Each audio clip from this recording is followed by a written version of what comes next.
Look, black this, black that, So black some of my when, music black how. I was influence black. came from rappers like Lil Kim, Missy Elliott, Foxy Brown, Remy Ma, MC Light, Queen Latifah. So I love like old, listen to that stuff. All the music that people listen to today, I rarely listen to hip hop today, because they're not telling stories anymore.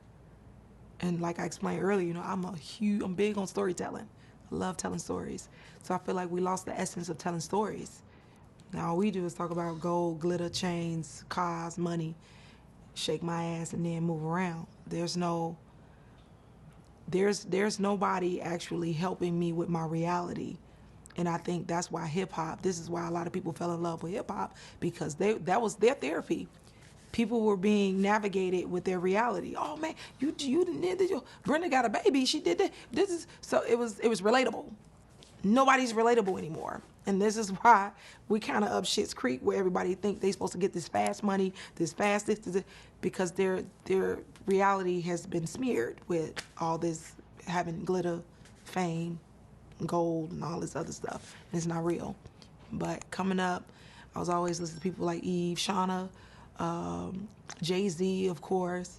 I had the honor and the pleasure of meeting Slick Rick, super dope brother.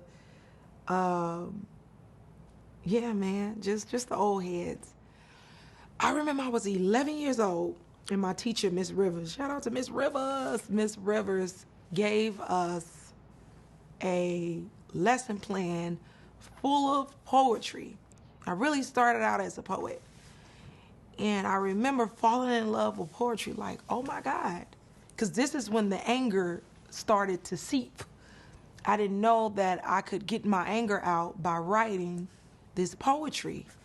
And every time I was writing, I felt lighter and lighter and lighter and lighter. And I was like, yo, this might be my medicine, right?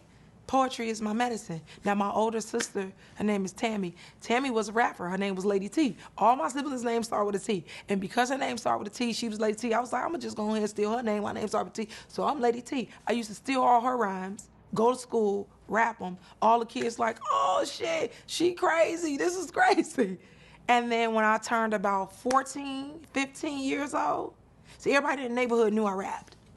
Everybody knew I was the only female who was out here killing it. And I'll never forget when my uncle had all these grown men, my brother, they had all these grown men at the park, and they battling for money, about $500-$600. That was a lot of money for somebody like me back in my day. Somebody who really needs some shoes and things like that. So yeah, I was like, all right, man. They called me up there and was like, we know somebody. And when I came up there, they was like, this is a little girl. Mind you, these guys in their 20s.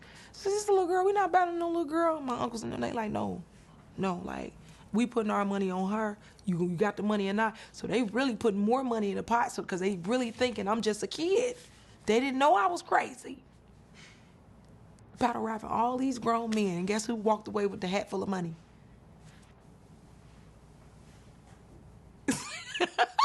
I think my creative inspiration came from anger. We ain't gonna get into that either. Like I explained earlier, when you growing up, black woman from the hood, always got to defend yourself, whether it was outside and even in our own homes. You got women who come from homes of molestation. You got women who come from abuse and things like that. I grew up in all of that. So my inspiration honestly stemmed from anger. Right? I wasn't always this calm. Took a long time to get here. And I always tell people, embrace your anger. Some of the most beautiful work I've ever created came from anger. One of my most prolific albums, and it was kind of one that moment when I kind of actually like ascended, where I didn't have to talk about what everybody was talking about. I ascended from heartbreak. We all do, whether we want to admit it or not. It does something to us, right? It make us want to be better. When we get our heart broken, the first thing women want to do, I'm about to stunt. That's the first thing us women, we be like, you know what? Fuck him. Fuck all of this. I'm about to look good. I'm about to work out. I'm about to do this. Because we feel like we got something to prove to him. But really, prove it to yourself, sis. Prove it to yourself. But heartbreak will literally have you out here ascending, glowing, and looking like you drinking your water. All the negative energy, all the anger, all of that stuff. It definitely was like putting a battery in my back, but it was also not trying to be a false label. You're not going to call me or tell me who you think I should be or who you think I am. I'm none of your labels.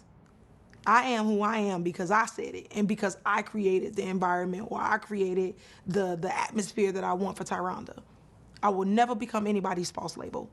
And I think that's one of the things I learned, even when I was a teenager.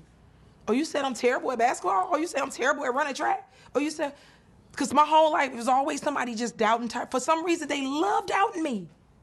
Don't doubt me. Because one thing I'm going to do, listen, I'm going to show up and I'm going to show out. Don't doubt me. That's the most terrible thing you can ever do to somebody like me. Because not only am I going to prove you wrong, but now I got to, because I almost let myself believe that I am who you said I was. So now I got to prove myself, this is not who you are. I'm not conforming to anybody's false labels. I done got angry just now. You see me? I just got mad. Yeah, I'm nobody's false labels. Up and coming projects. So as you guys know, I am on OWN. I am Oprah Winfrey's new talk show host, TV show host of a dating show. It's called The Never Ever Mats. It comes on every Friday. It's couples who's been dating virtually, but they never met each other in person, and I bring them under one roof. Couples who are all in the same situation, in a relationship with somebody they never met, and they meet their person for the first time to see if their relationship could withstand in the real world versus behind the screen. Like I said earlier, I know we lost that disconnect when it comes to just connecting with people. I feel like we really lost the essence of that, and I'm just bringing that connection back. It's good stuff. So it's like fall or take flight with this show. And it also shows me that we don't extend enough grace to one another whenever we're in a relationship. We don't extend each other enough grace. We're in this cutoff culture era right now where if somebody do one little thing, cut them off. And it's like, no, let's take a step back. Let's digress. Let's figure out why did this person do what they did, because this probably stemmed from something somebody else did to them and they felt like it was okay to do it to you. So let's just extend some grace, because nobody gave us a manual on how to be a good friend, a good brother, a good girlfriend, boyfriend, anything. We just live in life. It's all trial and error. We figuring it out as we go. And anybody who act like they got it figured out, go to hell, because you don't know. You know nothing about nothing. But I'm also working on 3 EPs. One of them is called TNT. It's actually with my 2 brothers. One of my brothers, who was a former NFL player, Nathan Palmer. Tim Streets, my actual brother who produces all my music. We're doing a EP, and it's like some groovy ass music, man. It's super dope. I also have an EP called Talk Is Cheap that I'm working on. I'm hoping to drop that by the winter, fall, maybe. And then another friend of mine's by the name of Vo. We're doing a small EP because we had a lot of people telling us, like, yo, this is supposed to be happening. So, yeah. And then I also have a project that I cannot disclose right now, but it's happening. Y'all gonna see me on TV again, like TV. But right now I'm on HBO Max, and then you can just stream my music on Spotify, iTunes, Tidal, all the music platforms. What's up, you guys? It's your girl, Rhonda J, and you are tuning in to 247hh.com.